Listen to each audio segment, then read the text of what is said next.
Hi, friends. Today we're looking at the book of Numbers, part 2, and the year is 2024. And I'm your old pal, Papa Dale, and this is the Jan Hus Institute of Biblical Studies, the Bachelor of Arts in Biblical Literature degree program. Now, because there are always new viewers, I'll introduce myself briefly.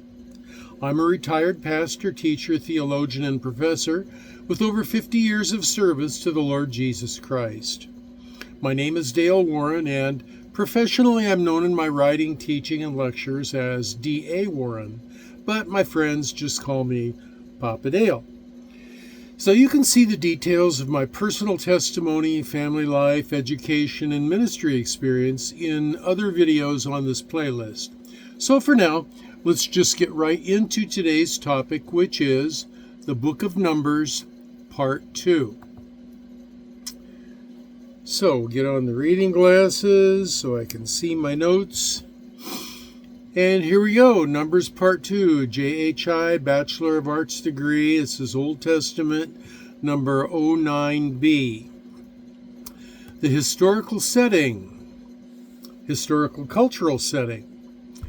The book of Numbers is set in the context of the ancient Israelite community during their journey through the wilderness after the Exodus from Egypt. This period, which is traditionally dated to around the 13th century BC, reflects a significant pause in the development of Israel as a nation. Key aspects of the historical and cultural setting include: key aspect number 1, the wilderness journey. The Israelites traveled through the desert facing various challenges which tested their faith, community dynamics, and leadership under Moses. This journey represents a transformative period from slavery to nationhood. Key aspect number 2, census and organization. The book takes its name from the two censuses of the Israelite people recorded in its early chapters. This indicates an emphasis on organization, military readiness, and the establishment of tribal entities. Key aspect number 3, law and covenant. Numbers contains various laws and regulations that illustrate the Israelites' covenant relationship with God. This reflects the need for a distinct identity and ethical guidelines as they form a nation and a community in a very harsh desert environment. Key aspect number 4, religious practices. Throughout Numbers, there are detailed instructions concerning sacrifice, offerings, the roles of the priests, and the establishment of the tabernacle. This signifies the importance of worship and maintaining a relationship with God during their journey. Key aspect number 5, cultural interactions. The Israelites interacted with various other cultures and tribes during their travels, and this influenced their experiences and sometimes led to conflicts, such as those with the Moabites and the Midianites. Now, overall, the book of Numbers provides insight into the formative years of the Israelite people as they transitioned from a disparate hodgepodge of formerly enslaved individuals into a structured and covenantal nation and community poised to enter the promised land.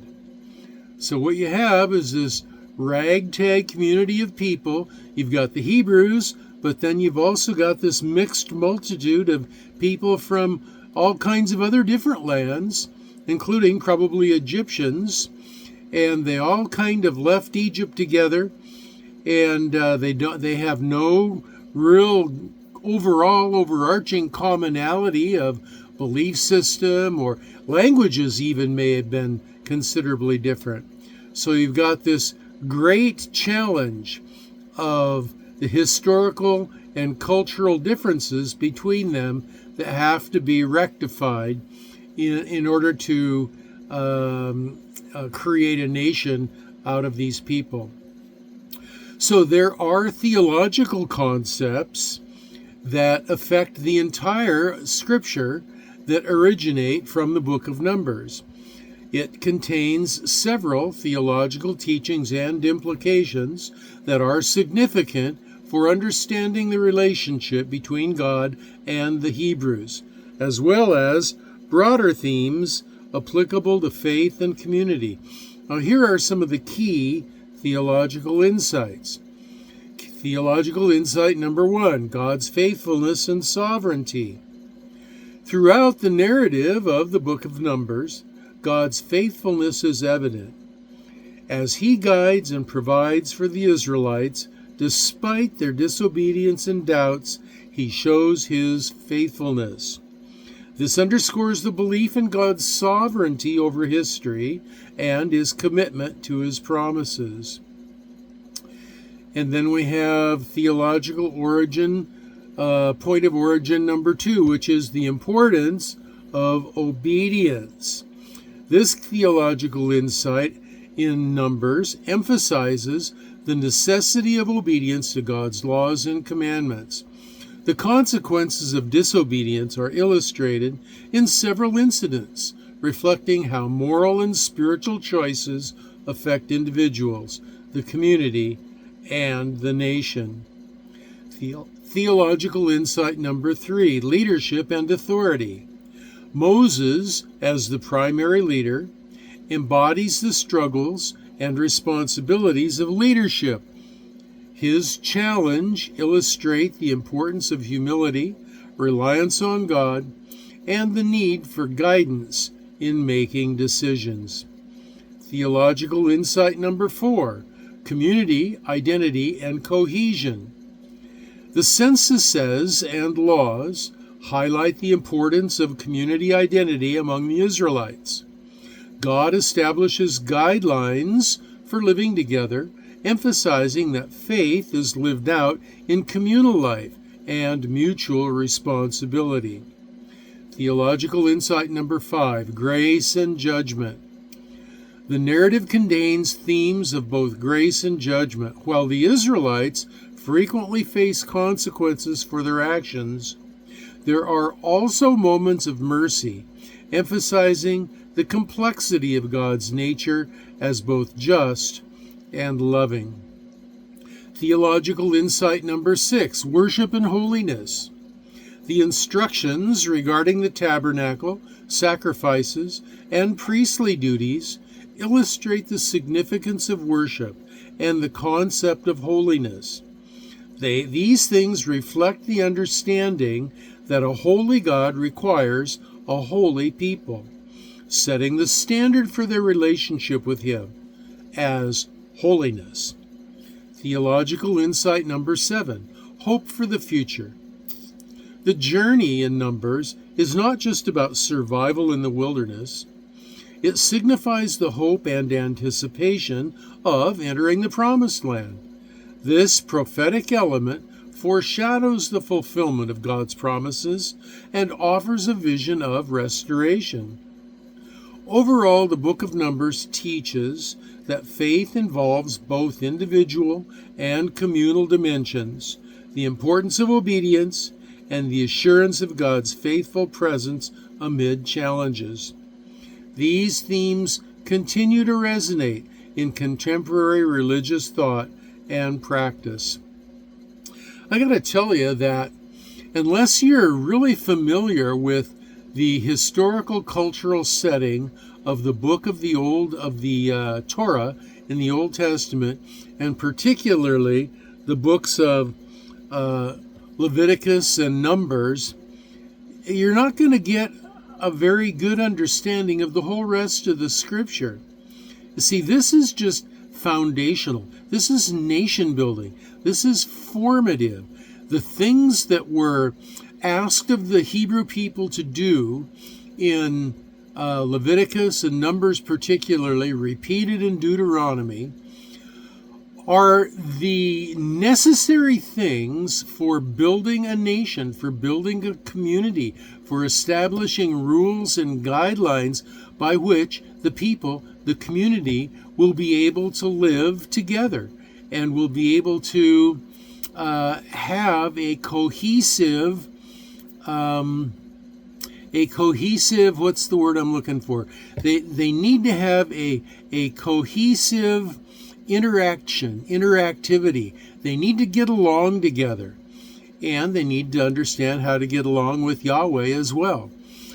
But a lot of what is given to them in Leviticus, Numbers, and repeated in Deuteronomy is the material, the foundational rules and building blocks of a society that will make it distinct and separate from all the other nations surrounding them.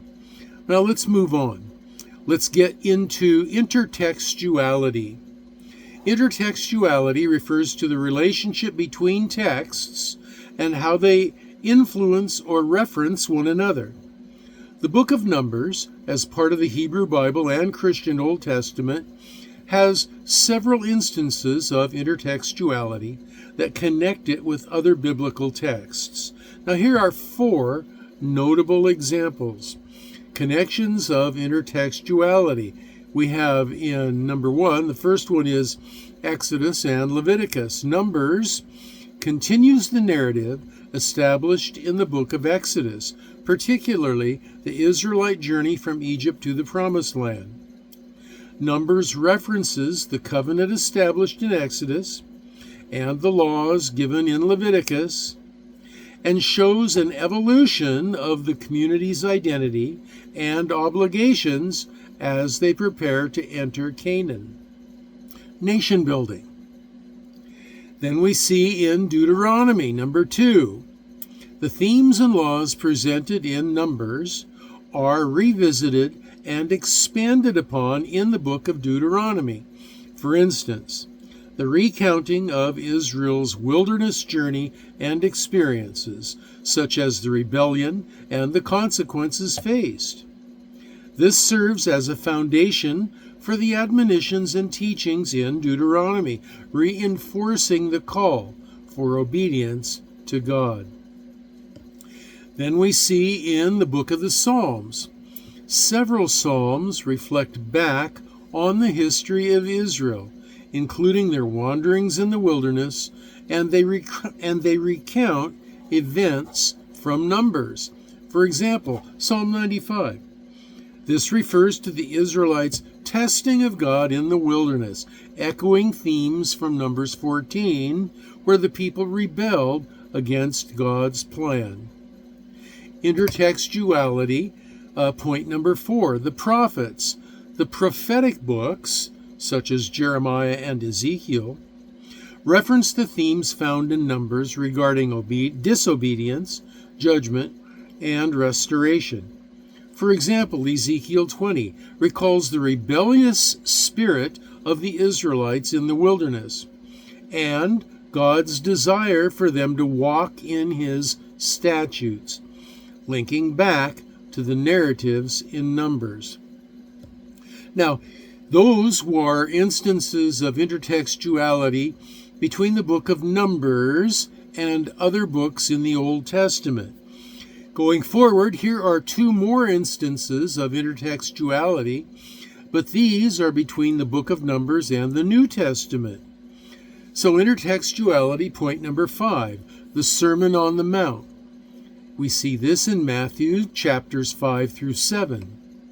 In this discourse, Jesus references aspects of the law and moral teachings that are rooted in Hebrew scriptures, including the statutes given in Numbers. For example, the teaching on oaths can be connected to Numbers 30, where the seriousness of vows is emphasized. Jesus' reinterpretation of the law in this context demonstrates a continuity and fulfillment of the Mosaic teachings. Intertextuality, point number 6, the book of Hebrews. We see in Hebrews chapters 3 and 4. The author of Hebrews draws parallels between the Israelite experience in the wilderness, as chronicled in Numbers, and the New Covenant believer's spiritual journey. See, and Hebrews 3 warns against the disbelief and disobedience of the Israelites, specifically referencing their failure to enter God's rest due to rebellion, which ties back to the narratives in Numbers regarding the lack of faith of the Hebrews and the resultant consequences. These intertextual connections illustrate how the themes and narratives of the book of Numbers influence and resonate within the teachings of the New Testament, emphasizing continuity in the message of faith, obedience, and divine promise. Then we see elements of progressive revelation. This is one of the most important doctrines in Christian faith. Progressive revelation is the concept that God reveals truth gradually over time. You see, we're just not smart enough to be able to hear all of the truth that God would like to teach us all at the same time. Our little puny pea brains just can't absorb it all. We can't comprehend it all. We can't interconnect it all. And so progressive revelation is necessary for us to be able to ultimately, eventually, be able to get the full revelation, but it has to be revealed to us progressively.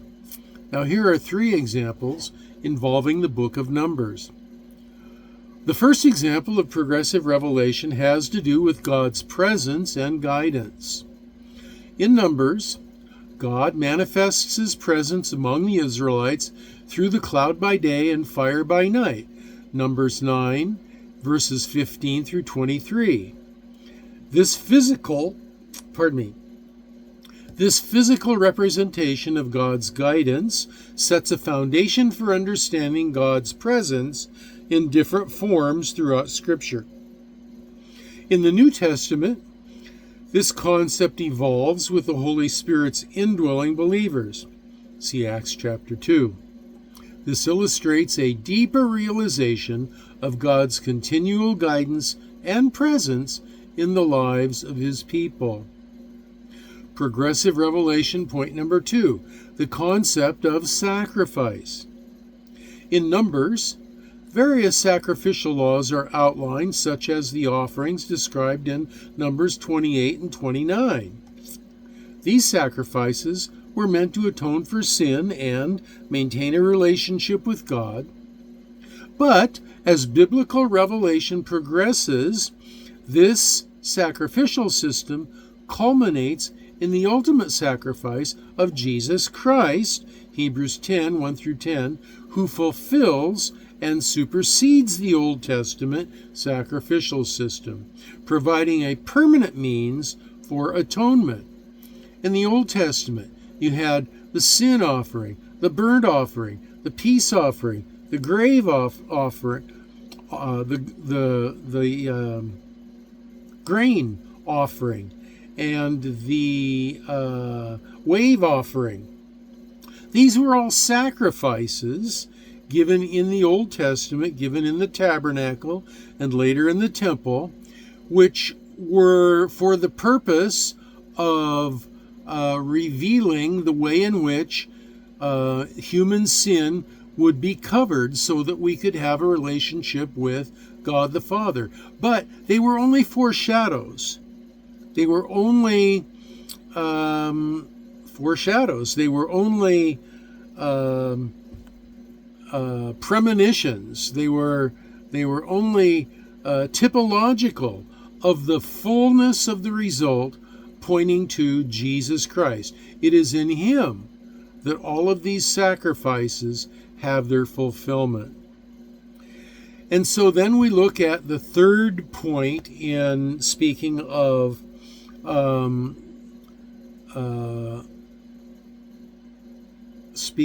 progressive was the word I was looking for. Sorry about that. Progressive revelation, the role of the priesthood. Numbers provides detailed instructions regarding the Levites and their responsibilities. See Numbers chapter 3, verse 18. This establishes the priesthood as an intermediary between God and the people. As Revelation progresses, the New Testament articulates the priesthood of all believers, 1 Peter 2:9, and the unique role of Christ as the high priest, Hebrews 4:14 through 16. This shows a shift from a singular priesthood to a collective one, emphasizing access to God for all followers of Christ. We all become kings and priests unto our God. Why? Because we all have the Holy Spirit dwelling inside of us. That's why.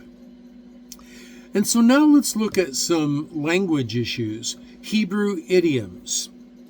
There are 3 examples of Hebrew idioms found in the Book of Influence that influence the meaning of the text that we discuss here. The first one is there are actually dozens and dozens and dozens of them, but the first one that we discuss is the Hebrew idiom, quote, to lift up the head, Numbers 1:19. So we're going to just lift up a head? No, that's not what that means. In this context, the phrase to lift up the head conveys the idea of taking a census or counting the people. This idiom, not only a literal counting, but also a recognition of the individuals and their importance to God, it highlights the value of each person in the community as God prepares them for their journey. In modern language, we might say, let's do a head count. So that's what lift up the head is about in Numbers 1, verse 19. So the Hebrew idiom number 2 that we look at is, quote, spying out the land, Numbers 13, verse 17. When the Israelites' spies are sent to, quote, spy out the land, end quote, the idiomatic expression reflects a broader intention beyond just observing the geography. It includes assessing the resources, the strength of the individuals, the feasibility of conquest. This phrase captures the urgency and the seriousness of their mission, influencing the narrative of faith and fear that ultimately impacts the Israelites' decision to enter the Promised Land, which the majority of them say, no, we don't want to take the chance. Pardon me. So let's look at Hebrew idiom number 3, quote, a land flowing with milk and honey, Numbers 13:27. This idiomatic expression describes Canaan as a prosperous and fertile land. The phrase symbolizes abundance and God's provision, which starkly contrasts with the Israelites' current situation, coming from the desert. It serves to emphasize God's promise and the positive outcome of obedience versus the challenges they face, shaping the mindset of the community about their future. Now, these idioms within the text add depth and nuance, shaping the understanding of the Israelites' journey, God's provisions, and the challenges that they encountered. Another issue of language has to do with the book of Numbers and literature types. There are several different types of literature, each serving distinct purposes within the text. And here are some of the main ones. The first one is obviously narrative. The book contains historical narratives that recount the journey of the Israelites from Mount Sinai to the plains of Moab. These stories include the events of the people's travels, their struggles, and the leadership of Moses. Then we have literature type number 2, law codes. Several sections of Numbers include legal instructions and laws given to the Israelites. Remember, they're setting up a government. They're forming a new community. You got to have laws. And some of these rules are for offerings, purification, and the organization of the camp.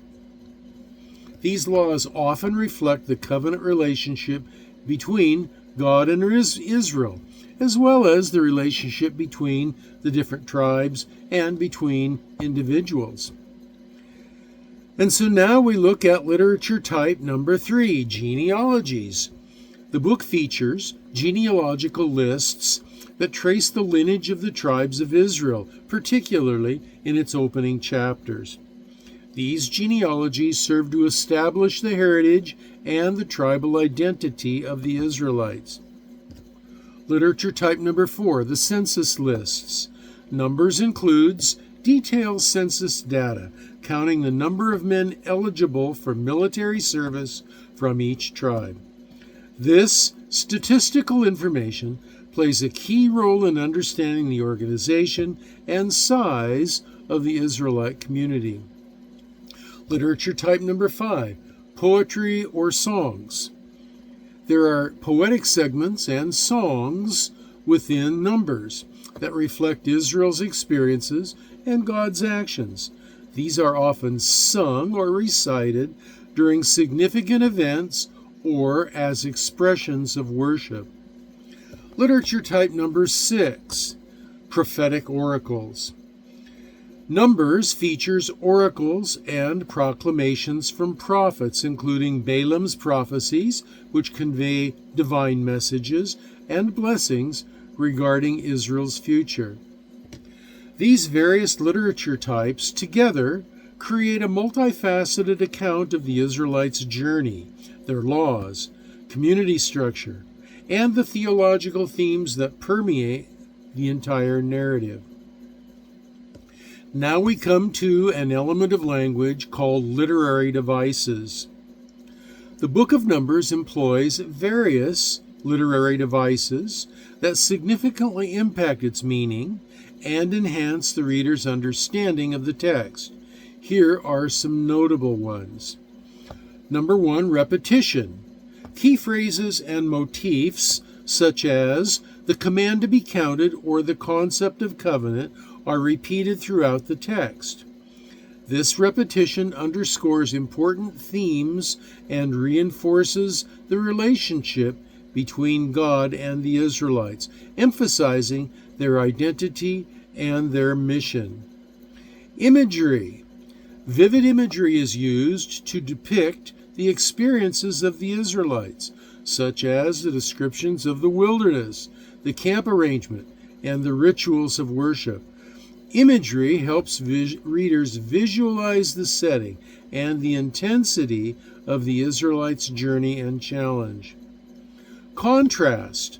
The book often contrasts faithfulness with disobedience. Examples include the faithful spies versus the fearful spies, highlighting the consequences of trust in God versus rebellion. This contrast emphasizes the importance of faith and obedience in the Israelite journey. Number 4, literary device, symbolism. Symbols such as the Ark of the Covenant, the tabernacle, the sacrificial rituals convey deeper meanings related to holiness, divine presence, and communal identity. These symbols enhance the theological messages of the text, illustrating the sacredness of the Israelites' relationship with God. Foreshadowing events and prophecies in the book of Numbers often foreshadow future challenges and the eventual establishment of Israel in the Promised Land. Balaam's prophecies, for instance, hint at Israel's future victories and significance among nations, influencing how the audience perceives God's plan for Israel. Then we have literary device of dialogue. These are conversations between characters, conversations between Moses and God, or between Moses and the Israelites, and these dialogues reveal the dynamics of leadership, authority, and community. These dialogues help convey emotions, concerns, and divine instructions, making the narrative more relatable and compelling. These literary devices work together to enrich the text of Numbers, allowing readers to engage deeply with its themes, messages, and the overall narrative of the Israelite experience in the wilderness. And now we come to typology. Typology in the book of Numbers involves the use of events, persons, or institutions that serve as types, represent, or foreshadow greater realities found in later biblical texts, particularly in Christology and the New Testament. Now here are 4 instances of typology in Numbers. One would be the bronze serpent, seen in Numbers 21, 4 through 9. Because of their complaints against Yahweh, God sent judgment in the form of venomous snakes to attack the people. After they cried out in repentance, God instructed Moses to make a bronze serpent and lift it up high on a pole so that anyone who would look up at it would be healed. The bronze serpent is seen as a type of Christ. This is how Jesus refers to it in John 3, 14 through 15. This indicates that just as the Israelites were saved by looking upon the bronze serpent, so too are believers saved by looking to Christ on the cross. And the second typology example that we're going to look at is manna from heaven, Numbers 11, verses 7 through 9. The miraculous provision of manna in the wilderness serves as a type for the spiritual nourishment provided by Christ. See John chapter 6, 31 through 35, where Jesus refers to himself as the bread of life, the manna of life, as it were, drawing on a direct connection between the heavenly manna and his role as sustenance for believers. Then we have typology seen in Moses as a mediator, Numbers chapter 12. Moses serves as a mediator between God and the Israelites, conveying God's messages and interceding on their behalf.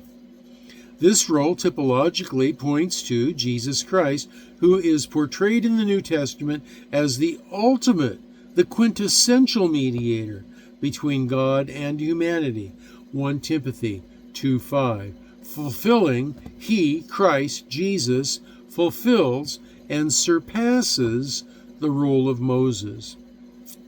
Then we see typology in the Promised Land, Numbers chapters 13 and 14.